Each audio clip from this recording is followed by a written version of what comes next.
Good morning. So this is going to be a really quick introduction in how to do this virtual 1D collisions activity. So the instructions are pretty much right here. The objective is going to be that you guys are going to be determining by using this simulation what the difference is between an elastic and an inelastic collision by determining whether momentum is conserved or not. And I'll be walking you guys through how to determine whether momentum is conserved. You guys are going to be using the simulation, which I have open up here at the top, but you guys have a link right here that you can click on. And so, yeah, let me just go ahead and walk you guys through it. But first and foremost, I want to really quickly talk about these slides right here. So you guys were tasked with taking a look at the different types of collisions. And there are two types of collisions. The first being an elastic collision. An elastic collision is when two objects, they bounce off of each other and there's very little deformation, right? A good example of that would be the marbles that we collided in class. The second type of collision is called an inelastic collision, which means that there's some amount of deformation that occurs when you collide the two objects together. So let's take a look at the simulation. First, you guys will open the link and you'll click on the intro tab right here. And what you're going to see is you're going to see two balls, a blue ball on the left and a pink ball on the right, and they're going to be colliding with each other. Now, down here, you're able to click where it says more data, and you'll have to do that in order to perform this experiment. Okay. And I would also highly recommend that you press where it says slow right here so that you can watch the collisions occur in slow motion.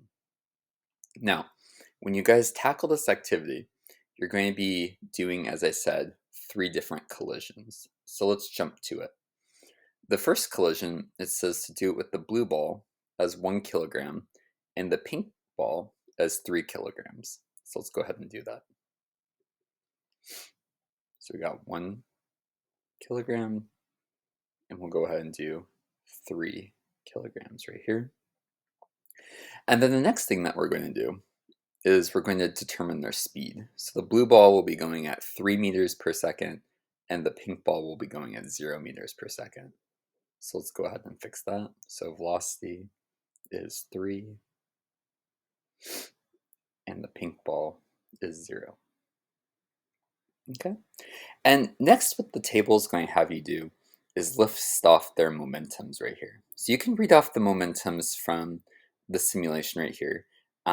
It's going to go ahead and calculate it with the mass multiplied by the velocity. So the mass was 1, velocity was 3, so 1 times 3 is 3. So let's go ahead and record that. So we got 3.0. And then 3 times 0 is going to be 0. And then you guys are good. Okay. Now let's introduce you to a new concept, which is called the total momentum. As a reminder, when we were doing forces in the past, when we had more than one object in a system, right, then we would account for the forces acting on both of the objects. And the same thing's going to be happening with momentum here. When I refer to a total momentum, what I want you to do is add up the momentums of the system. Okay. And so, for example, the momentum of the blue ball was 3, and the momentum of the pink ball was 0. So 3 plus 0, we'll go ahead and write that, 3 plus 0, and that's going to equal to 3. Okay. And so that would be our total momentum of the system. So let's go ahead and see what happens after they collide. We're going to record what the final velocities were, and then we're going to record what their momentums were.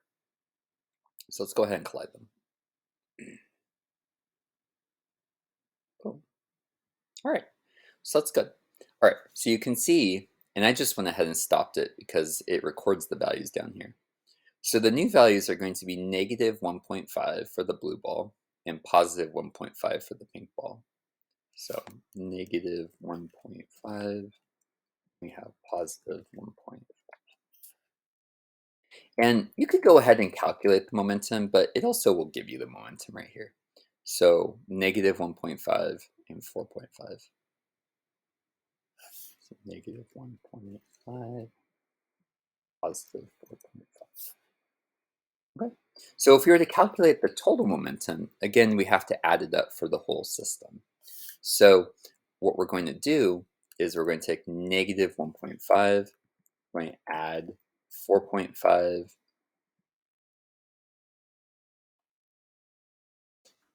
and that will give us an answer of 3, positive 3.0. So you can see right here, and I'll go ahead and highlight it, that our momentum in the beginning was 3, and our momentum at the end was 3.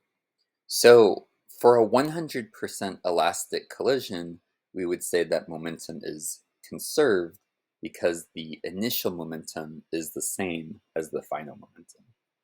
Now, you guys are going to go ahead and repeat this, but you'll see down here that what you're going to do is you're going to change the elasticity of your collision. Ooh, that was a bad color. To 50%. You can actually pick a different color.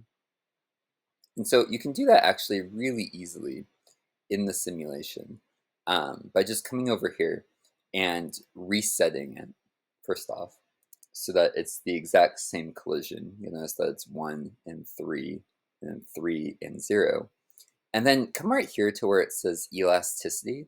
You guys can go ahead and decrease the elasticity and repeat the collision. So I'm not going to collect the data this time for you, but I'll go ahead and press the play button and I'll show you that the values are going to be different. So you'll see that the velocities are now going to be this, and the momentums will be this, and you guys will continue forth and see whether momentum is conserved or not. So you'll see that for the second table, you're going to collect it for 50% elasticity. For the third table, you're going to collect it for 0% elasticity. And then you're going to answer this question.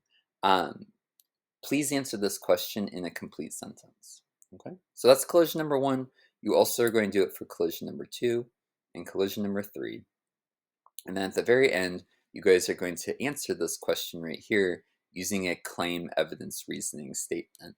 So the question that's being asked you is, does the elasticity of a collision determine whether momentum is conserved or not? You do have to answer it in at least 4 sentences, and then you will be all done with this activity. Okay, please reach out to me if you guys have any questions, and I'd be happy to answer them.